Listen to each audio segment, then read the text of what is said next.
अस्सलामुअलैकुम वरहमतुल्लाहि वबरकातुहू। मैं अज़मत हुसैन उर्फ़ उज़मा अपने चैनल अज़मत उज़मा व्लॉग में खुशामदीद करती हूँ। और आज मैंने बनाया है छोले भटूरे और उसकी रेसिपी मैं आपके साथ शेयर करने वाली हूँ। लेकिन उससे पहले एक बहुत ही इम्पॉर्टेंट बात आपको बताने वाली हूँ जो मैंने अभी पिछले कई दिनों से व्लॉग में देखा। और एक रैंडमली व्लॉग में एक मोहतरमा ने ये बताया कि मुझे हम लोगों को एक सहूलियत ये होनी चाहिए कि सारा का सारा मस्टर्ड ऑयल एक बार में ही पका के रख लेना चाहिए। तो उसके बारे में आपको मैं एक जानकारी, बहुत ही इम्पॉर्टेंट जानकारी देने वाली हूँ जो आपके सेहत के लिए बहुत ज़्यादा इम्पॉर्टेंट है। और मैं और मेरे हस्बैंड आपको मिल करके बताएंगे कि क्यों इम्पॉर्टेंट है। तो आज जैसे कि हमने छोले भटूरे बनाए हैं और जनाब ने खा लिए हैं इस समय। तो ये छोले भटूरे की रेसिपी हमारी सास की है और ये पंजाबी छोले कहलाते हैं, काले वाले। और ये काले छोले मैंने उन्हीं से बनाना सीखा है। तो बता सकते हैं आप? ये काले छोले आप मार्केट में ढूंढने में चले जाइएगा। असल में ये रेसिपी का नाम है पंजाबी छोला और जो आम छोला होता है उसी से बनती है। लेकिन इसके बारे में एक बात कह रहे हैं, इन्होंने बहुत अच्छा छोला बनाया जैसे कि हमारी अम्मी ने सिखाया था। तो बढ़िया उसमें वही टेस्ट आता है, फ्लेवर आता है। लेकिन एक कमी रही थी, वो कमी इनकी थी कि वो छोले पूरी तरह से गले नहीं थे। तो आपको बताना चाहेंगे अगर छोला पुराना हो जाता है तो वो नहीं गलता है। तो या तो आप नया छोला ले आइए, बाज़ार वाला भी पुराना दे देगा तो प्रॉब्लम होगी। तो उसका एक ये हल है कि आप जो है अगर लगता है नहीं गल रहा है काफ़ी गलाने के बाद तो उसमें मीठा सोडा थोड़ा डाल दीजिए तो छोला जो है इंशाल्लाह आराम से पूरा गल जाएगा। तो हम ये कहेंगे कि हम दुआ देते हैं इनको कि मेरी अलिया के हाथ जो है अल्लाह सलामत रखे और वो इसी तरह से जो है हमें अच्छे अच्छे खाने बना के खिलाती रहें और वो रेसिपी हम लोग आपसे शेयर भी करते रहें। शुक्रिया। शुक्रिया। तो आप बताइए कि हमें मस्टर्ड ऑयल दोबारा क्यों नहीं गरम करना चाहिए या पका के क्यों नहीं रखना चाहिए? चलिए ये है कि हमें मस्टर्ड ऑयल नहीं, किसी भी तरह का अगर हम तेल इस्तेमाल करते हैं या घी इस्तेमाल करते हैं तो उसको हमें पका के नहीं रखना चाहिए। उससे जो है ये साइंटिफिकली प्रूव्ड है और हम लोगों ने बहुत पहले भी ये पढ़ रखा है कि इससे हाइड्रोकार्बन्स बढ़ जाते हैं। और हाइड्रोकार्बन्स जो होते हैं ट्रांस फैट को बढ़ाने का मेन कारण होते हैं हमारे फूड में। और ट्रांस फैट्स में जो होता है वो होता है एलडीएल। एक्चुअली जो कोलेस्ट्रॉल होता है वो दो तरह का कोलेस्ट्रॉल होता है, एक अच्छा कोलेस्ट्रॉल होता है, एक बैड कोलेस्ट्रॉल होता है। अच्छे कोलेस्ट्रॉल को हम लोग एसडीएल के नाम से जानते हैं और बैड कोलेस्ट्रॉल को जो है एलडीएल के नाम से जानते हैं। इसकी अगर फुल फॉर्म की बात करें तो एच से होता है हाई और डी से डेंसिटी और एल से होता है लाइपोप्रोटीन या लिपोप्रोटीन कह सकते हैं इसको। तो लो डेंसिटी लिपोप्रोटीन बनता है बार बार तेल को गर्म करने से। जितनी बार तेल को या किसी भी चीज़ को गर्म करेंगे घी वगैरह, उससे जो है हमारे मोटापे में जो है बढ़ोतरी होती है और ये कोलेस्ट्रॉल को बनाता है, खराब कोलेस्ट्रॉल को बनाता है और ये जाकर के हमारी आर्टरीज में जो है ब्लॉकेज करता है और इससे हार्ट अटैक के चांसेस बढ़ जाते हैं। तो प्लीज़ जो है आप इसको बिल्कुल ना खाएं और इस तरह का कोई भी रेसिपी का इस्तेमाल ना करें। इवन हम तो अपने घर में कहते हैं कि अगर आपने पूड़ी वगैरह या भटूरे एक बार तले तो उस तेल को फेंक दीजिए। आपको ये सुन के लगेगा कि ये बहुत ही बेवकूफ़ी वाली चीज़ है, हम कैसे कर सकते हैं। आप कम तेल में इसको तलिए और यकीन जानिए कि इसको आप फेंक देंगे। और अगर आप नहीं फेंकते, बार बार इसको गर्म करके यूज़ करते हैं तो उससे आपको बहुत ज़्यादा भविष्य में पैसे खर्चे करने पड़ सकते हैं और साथ ही साथ जो है जो हेल्थ में प्रॉब्लम आएंगी वो तो अलग से, तो हार्ट अटैक के चांसेस बढ़ेंगे। लेकिन इसका एक और भी तरीका है कि जैसे आपने पूड़ी या भटूरा तल लिया उसके तुरंत बाद जो है हम उस तेल का इस्तेमाल कर लें, उसको ठंडा करके दोबारा गर्म नहीं करना है। तो कहने का मतलब है आपका कि थोड़े पैसे बचाने के चक्कर में ज़्यादा पैसों को खर्च करने से बचा जा सकता है। बिल्कुल। और हम बहुत ही हेल्थ कॉन्शियस पर्सन हैं और हम अपने फैमिली के लिए, हेल्थ के लिए ज़्यादा सोचते हैं कि ज़्यादा अच्छा करें, अच्छे से अच्छे तरीके से जो है खाना बनाया जाए, खाया जाए। और इसमें एक और भी हम आपको बताना चाहते हैं कि ज़्यादातर जो दालें चावल वगैरह है इनको देर तक के भिगोएं, खूब रगड़ रगड़ के धोएं क्योंकि इसमें इंसेक्टिसाइड, पेस्टिसाइड, वीडीसाइड, हर्बिसाइड्स वगैरह मिले होते हैं और थोड़े से फर्टिलाइजर्स होते हैं। ये कैंसर के जो है तो वाहक है, यानी कि एजेंट है कह सकते हैं। और इसको जब आप काफ़ी देर भिगो के खूब मसल के धो लेंगे तो वो सारी चीज़ें हट जाती हैं। फिर उसके बाद पकाएं तो इससे दो फायदे होते हैं, एक तो ये चीज़ निकल जाती है, उसके बाद इसमें गैस भी कम लगती है और कुकिंग जल्दी हो जाती है। आपने जो छोले हमसे धुलवाए थे बाद में भिगोने के बाद, वो इसी वजह से, बस इसी वजह से भगाए थे। तो ये सब साइंटिफिकली प्रूव चीज़ें। अगर आपको मेरी बात पर यकीन नहीं होता है तो आप इसको सर्च कर सकते हैं और देख सकते हैं जो मैंने बताया है वो सही या गलत है। हाँ, अपने डॉक्टर से भी कंसल्ट कर सकते हैं इस बारे में अगर आपको लगे कि मेरी ये बात झूठ है तो। अच्छा, तो खैर जब हम बना रहे थे छोले और भटूरे तो हमसे मेरे हस्बैंड ने कहा था कि अब भिगो के रख दे, अब इसको धो लो। हालांकि हम ये पहले काम नहीं करते थे क्योंकि हम लोगों को ये पता है कि जब हम लोग छोले भिगो देते हैं उसी पानी में बनाते हैं तो जो उसमें लस पैदा होता है वो अच्छा लगता है, तो इसी वजह से हम वही पानी डाल देते थे। जबकि ये बता रहे हैं बहुत जानलेवा है, जी हाँ, कैंसर वो के बिल्कुल एजेंट वो है। ख़राब है, इनको नहीं पता। मेरा फैमिली में मेरी अम्मी के साथ, बहन के साथ भी इस बात को लेके अक्सर जो है कुछ ना कुछ हुआ करता था, क्योंकि हम हेल्थ से रिलेटेड चीज़ें स्टडी करते रहते हैं और उनको अपनी लाइफ में यूज़ करते रहते हैं, तो इसीलिए अपने आप को जो है हम फिट रख पाते हैं, वरना बहुत मुश्किल हो जाता है आजकल की ज़िंदगी में। आगे भी इंशाल्लाह ऐसे बहुत सारी हेल्थ टिप्स हम आपको देंगे और वही देंगे जो कि हमने अपने ऊपर कर रखी है और हमने उसके रिजल्ट्स को जो है फील किया है। तो आपका बहुत बहुत शुक्रिया हमारे यूट्यूब फैमिली को तो आपका बहुत बहुत शुक्रिया जनाब, जो आपने हमारी यूट्यूब फैमिली को इतनी इम्पोर्टेंट जानकारी दी। और मुझे लगता है कि देखने वाले हमारे जो व्यूअर्स हैं उनको आज अच्छी खासी इम्पोर्टेंट जानकारी मिली होगी, इंशाल्लाह वो आप फॉलो करेंगे। और तेल के बारे में हम एक और बात भी कहना चाहते हैं कि लोग सोचते हैं कि रिफाइंड तेल बहुत अच्छा होता है, तो बाखुदा बता रहे हैं कि रिफाइंड तेल पॉइजन है। इसका यूज़ जब करते हैं आप बिल्कुल तुरंत बंद कर दीजिए। और सरसों का तेल अगर आप यूज़ करते हैं तो वो भी जो है दुकानों से ना खरीदिए, जहाँ पर मिल लगी हो अपनी सरसों से या उसकी सरसों से अपने सामने निकलवा के लाएँ। हम इसी तरह का तेल यूज़ करते हैं।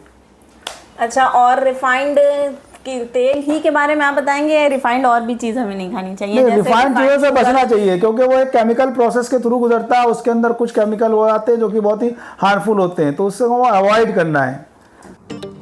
सो फ्रेंड्स, ये वीडियो है मेरे एक दिन पहले की जो 10 तारीख की है लगभग, और मैंने किचन की बहुत सफाई की, सारे कंटेनर्स वगैरह सब साफ़ किए हैं और जल्द ही मैं अपने सारे कंटेनर्स बदलने वाली हूँ, कांच के रखने वाली हूँ। और थक गई थी तो मैंने सोचा चाय का थोड़ा सा एहतमाम कर लिया जाए। हस्बैंड आ गए थे और देख सकते हैं आप लोग, हम लोग रिफाइंड शुगर भी नहीं खाते हैं, यानी कि वाइट नहीं खाते हैं, शक्कर खाते हैं। इसे शक्कर कहते हैं, ब्राउन शुगर।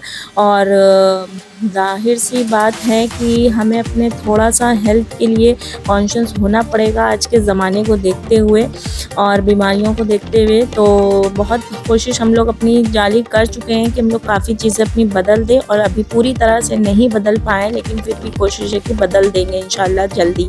और यहाँ पर मेरी लजीज़ और बेहतरीन चाय तैयार हो चुकी है। हालांकि मुझे चाय के लिए बहुत कॉम्प्लीमेंट्स मिलते रहते हैं कि मैं चाय बहुत अच्छी बनाती हूँ, और ख़ास तौर से मेरे हस्बैंड, यहाँ मेरा बेटा बहुत ज़्यादा मस्ती कर रहा था, इनकी थोड़ी सी नज़र लग गई थी तो मैंने आज ये सोचा काजल लगा देते हैं।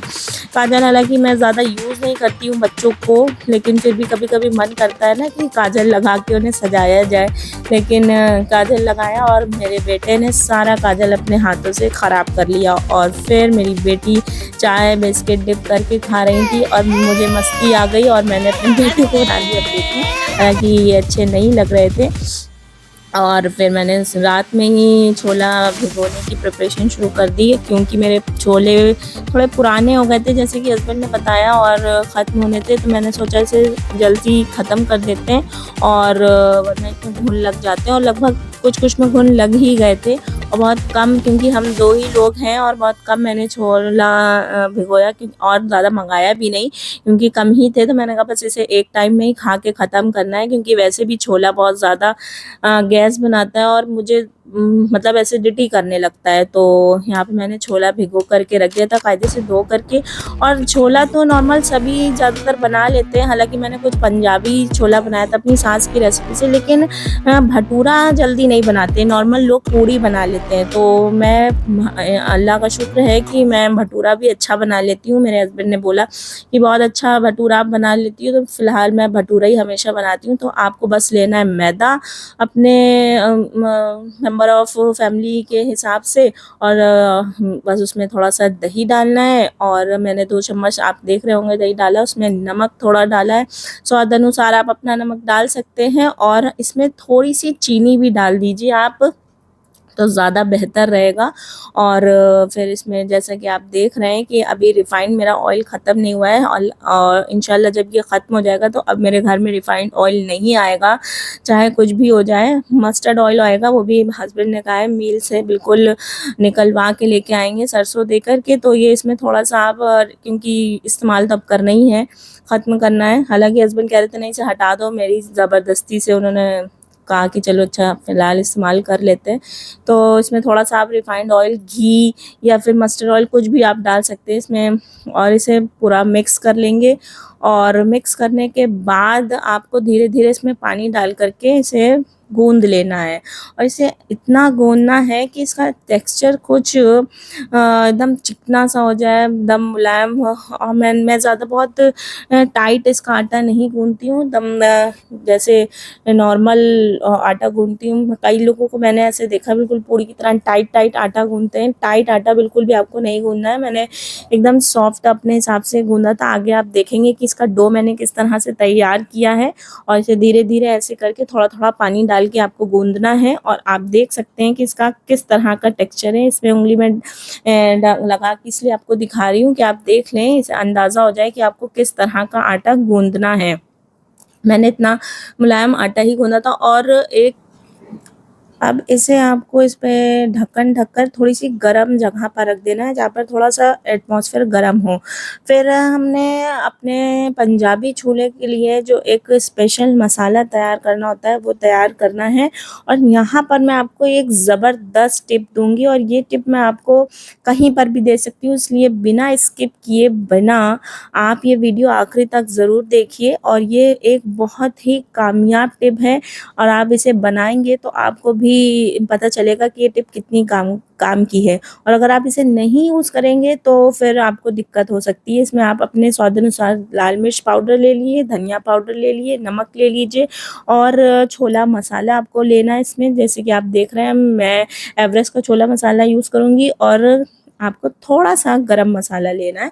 और जब आप ले लें ये सारे मसाले, मैंने ये मसाले इतनी क्वांटिटी में लिए हैं कि इसको कम से कम 2 बार में मैं बना लूँ, क्योंकि जब इसको भूनते हैं ना तो इसका एक ज़्यादा क्वांटिटी में आप भून लेते हैं तो ज़्यादा आपको फ़ायदा रहता है। और ये तवा तेज़ गरम करने के बाद इसे आप सारे मसालों को डालें, और इसे तब तक भूनते रहें जब तक कि थोड़े ब्लैकिश टाइप के ना हो जाए।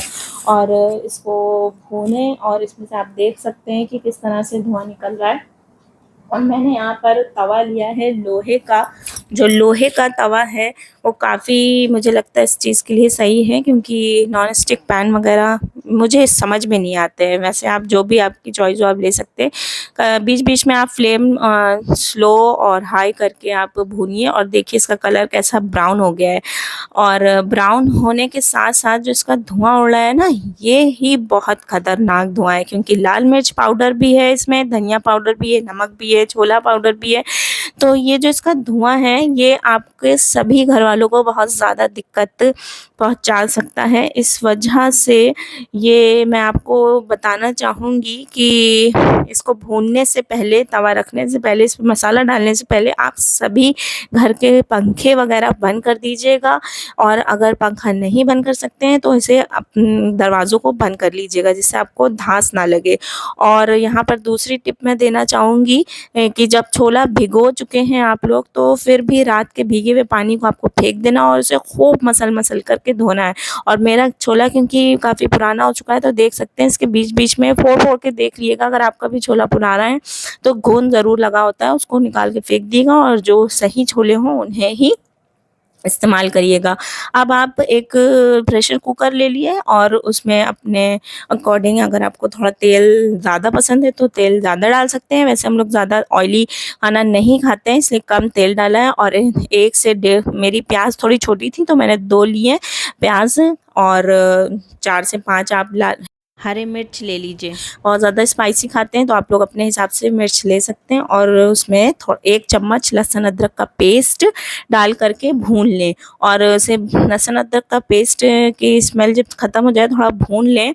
उसके बाद आप उसमें जो है छोले डालें, और छोलों को भी थोड़ा-सा उसमें 1 से डेढ़ मिनट के लिए बस थोड़ा-सा चलाएँ और भून लें। जैसे कि आप देख रहे हैं कलर, उसमें अपना भुना हुआ मसाला सारा इसमें डाल दें।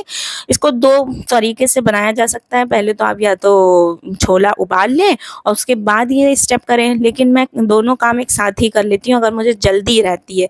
वैसे मेरी सास ने दोनों ही चीज़ें बताई हैं मुझे, और कुछ ख़ासा फ़र्क नहीं लगता है उस तरह से पकाने में। लेकिन आप जैसे पकाना चाहें आप वैसे पका सकते हैं, जो भी आपको ऑप्शन लेना हो। पानी डालिए, अपने हिसाब से इसमें पानी अच्छा डालिएगा। और देख सकते हैं मैंने भटूरा तलने के लिए तेल डाल दिया है। तेल मैंने बहुत कम यूज़ किया। सलाद मेरा तैयार है और उधर मैंने प्रेशर कुकर लगा दिया उसकी लिड, और वो गलने के लिए छोला तैयार है। और यहाँ पर मैं अपने भटूरों के लोई बना रही हूँ। आप देखिए इसमें लोई कितनी मैंने रोटी के साइज़ की बनाई है। बहुत छोटी नहीं बनानी है ना बहुत ज़्यादा बड़ी बनानी है, बस एक मीडियम साइज़ की मैं लोई बना रही हूँ। और इसमें तो आपको तेल लगाते जाना है। इसमें ज़रा भी मैदे का यूज़ कतई नहीं करिएगा। हालांकि मैं पूड़ी बनाते समय भी आटा या मैदे का यूज़ नहीं करती हूँ, लेकिन भटूरे में तो कतई नहीं करना है। आपको तेल लगा लगा कर ही जितना बड़ा हो सकता है आप बड़ा इसे बेलिए। और जब आप उठा के इसमें कढ़ाई में डालते हैं ना, वो ऑटोमेटिकली वो श्रिंक हो जाता है थोड़ा सा। इस वजह से आप जितना बड़ा हो सकता है उसे बेफिक्र होकर खूब दबा करके बेलिए। और जैसे कि आप देख सकते हैं इसे मैं दबा दबा कर ही तल रही हूँ, और दबा के तलने से ये फूल जाते हैं। तो मैं पूड़ियाँ भी खूब ऐसे उसमें तेल में अंदर डिप कर कर के ही तलती हूँ। और देख सकते हैं कितना बड़ा बड़ा मेरा ये भटूरा मैं बना रही हूँ। और बड़ा भटूरा बनाने से ये होता है कि वो जब तक मैं कढ़ाई में वो जाते हैं ना, वो ऑटोमेटिकली श्रिंक हो जाते हैं। तो इसलिए आप बड़े साइज़ में ही भटूरा बनाइए और बहुत अच्छे भटूरे बनते हैं, मुलायम सॉफ्ट, बिल्कुल ज़रा भी चिमड़ाते नहीं हैं। और ये भटूरे मेरे हस्बैंड को बहुत पसंद आए। खैर, आटा ध्यान रहे कि आपको बहुत ज़्यादा देर तक के नहीं रखना है।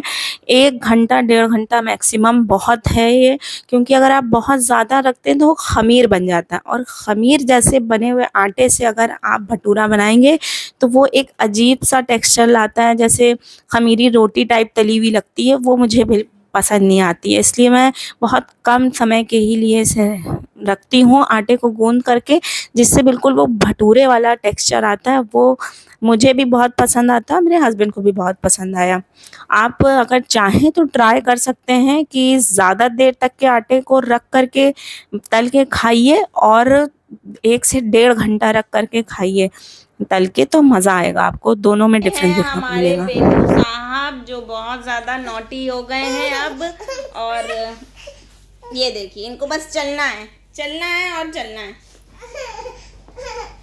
हसनैन हसनैन हसनैन हसनैन। और शिरीन को आजकल बहुत ज़्यादा गर्मी लग रही है, ये देख सकते हैं आप। मिंत्रा से शॉपिंग कर करके जनाब नई नई टी शर्ट पहन ले। कमेंट सेक्शन में आप लोग बताइए। ये जो है इन्हीं का इंस्पिरेशन है। पिछले साल से जो है ये शॉपिंग का सिलसिला चल रहा है, जो थंबनेल हो रही है। और हम चाहते हैं कि आप हमारे तरीक़ों का इस्तेमाल करें, और अल्लाह करे आपको सेहत मिले और आप बढ़िया रहें, स्वस्थ रहें, और हमारी वीडियोस देखते रहें। हमें लाइक करें, शेयर करें, कमेंट करें, दुआओं में याद रखें और अपना ख्याल रखें। अल्लाह हाफिज़। और एक बात है, लेकिन अल्लाह हाफिज़ करने से पहले हम ये कहेंगे कि कभी भी जो है वो औरतों को बताना नहीं चाहिए अपने हस्बैंड को कि ये इनको नहीं पता था मिंत्रा से शॉपिंग कैसे करना है, क्या करना है। इनको हमने लत लगा दी। पिछले साल ख़त्म होते होते इन्होंने बम्पर शॉपिंग किया, अब की फिर साल ख़त्म होते होते ये शॉपिंग करे जा रहे हैं। बीवी की लत है, उसको लग गई। वैसे भी बीवी का नशा होता है ज़बरदस्त। तो ये शॉपिंग का नशा सवार हो गया है मेरा। तो हस्बैंड तो बहुत जल्दी में रहते हैं इस समय। खैर, खाना खा के वो जा चुके हैं। तो अल्लाह से दुआ करिए कि हमारा चैनल जल्द से जल्द ग्रो हो। और हमारे चैनल पे अगर आप नए आए हैं तो प्लीज़ जल्द से जल्द सब्सक्राइब कर लीजिए, और वीडियो को ज़रूर लाइक किया करिए। देख कर ऐसे नहीं चले जाया करिए, प्लीज़ लाइक ज़रूर करा करिए, और कमेंट करिए, शेयर करिए, और हमारे चैनल को नहीं किया अभी तक सब्सक्राइब तो सब्सक्राइब करिए। तो हमें याद रखिए। अल्लाह हाफिज़।